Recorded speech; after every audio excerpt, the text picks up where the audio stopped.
আপনারা রিসেন্টলি দেখেছেন যে আমাদের এই একটা পিং বাস চালু হয়েছে না, পিং বাস দেখেন, যখন ডাকসুতে যখন এই মধুর ক্যান্টিনে যখন মেয়েদের জন্য আলাদা ব্যবস্থা করেছে খাওয়ার জন্য, তখন আমাদের বাংলাদেশ সুশীলরা খুব যে এই ঢাকা বিশ্ববিদ্যালয়কে ওরা মাদ্রাসা বানাতে চায়, কিন্তু পরবর্তী যখন পিং বাস চালু করলো, মেয়েদের জন্য আলাদা ব্যবস্থা চালু করলো, তখন কিন্তু সবাই কিন্তু খুব খুশি। কারণ আপনার পক্ষে আসলে মিষ্ট, আপনার বিপক্ষে গেলে দুষ্ট হয়ে যায়। আপনি দেখেন পিং বাসকে আমরা স্যালুট জানাই যে মেয়েদের জন্য, আমাদের মা বোনদের জন্য একটা নিরাপদ পরিবহন ব্যবস্থা করেছে। কিন্তু এখানে একটি অ্যালার্মিং, সেটা হচ্ছে মেয়েদের জন্য মেয়েদের ড্রাইভার রাখতে হবে কেন?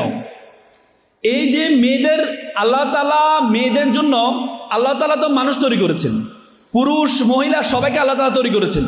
আল্লাহ তাআলা প্রত্যেকটা মানুষকে আলাদা আলাদা স্ট্রাকচারে তৈরি করেছেন। পুরুষরা কঠিন কাজ করতে পারে, আমাদের মা বোনরা কঠিন কাজ করার জন্য আল্লাহ তাআলা তাকে সৃষ্টি করে নাই। আমাদের মা বোনদেরকে কঠিন কাজ করার জন্য আল্লাহ তাআলা সৃষ্টি করে নাই। আল্লাহ তাআলা তাদেরকে সৃষ্টি, যেমন দেখেন নবুয়ত কোনো নারীকে দেওয়া হয়নি, কারণ এটা খুব কঠিন কাজ। আপনাকে হিজরতে চলে যেতে হবে, আপনাকে বাইরে চলে যেতে হবে, যেটা আমাদের মা বোনরা পারবে না। এই জন্য আল্লাহ তাআলা নবুয়ত কখনো দেন নাই। আপনি বলেন যে ইসলাম একটু ফান্ডামেন্টালিস্ট, তাহলে আপনি দেখেন পৃথিবীর কোনো সামরিক বাহিনীর প্রধান নারী দেখেছেন? আমেরিকাতে খুব নারীবাদী রাষ্ট্র, আমেরিকাতে সামরিক প্রধান কখনো নারী দেখেছেন? না। আমেরিকার প্রেসিডেন্ট হওয়ার জন্য একজন নারী প্রার্থী হয়েছেন, হিলারি ক্লিন্টন। উনি এত জনপ্রিয় হওয়ার পরেও আমেরিকার পুরুষরা তাকে ভোট দেয় নাই, তাকে প্রেসিডেন্ট বানায় নাই। তো সুতরাং আল্লাহ তাআলা প্রত্যেকটা মানুষকে আলাদা স্ট্রাকচারে, ধরেন একটা মাছ থাকে পানিতে আর আমরা থাকি উপরে। শীতকালে আমরা কাঁপছি, পানি ধরলে ঠান্ডা লাগে না। আপনি যদি বলেন আমরা তো বাইরে থাকি, মাছটাও তো কষ্ট হচ্ছে, মাছেরও তো ঠান্ডা লাগছে, মাছকে নিয়ে যদি আপনি রোদের মধ্যে রাখেন, মাছের জন্য উপকার হবে নাকি অপকার হবে? অপকার হবে, উপকার হবে না। কারণ মাছের কাজ পানিতে থাকা, যার যেটা কাজ, যার আমাদের মা বোনরা চাকরি করবে কোনো সমস্যা নেই, শিক্ষকতা করবে সম্মানজনক, কষ্ট কম, কিন্তু আপনি তাকে ডাবল টেকার একটা গাড়ি দিয়ে দিলেন, তাকে সিঙ্গেল টেকারও না।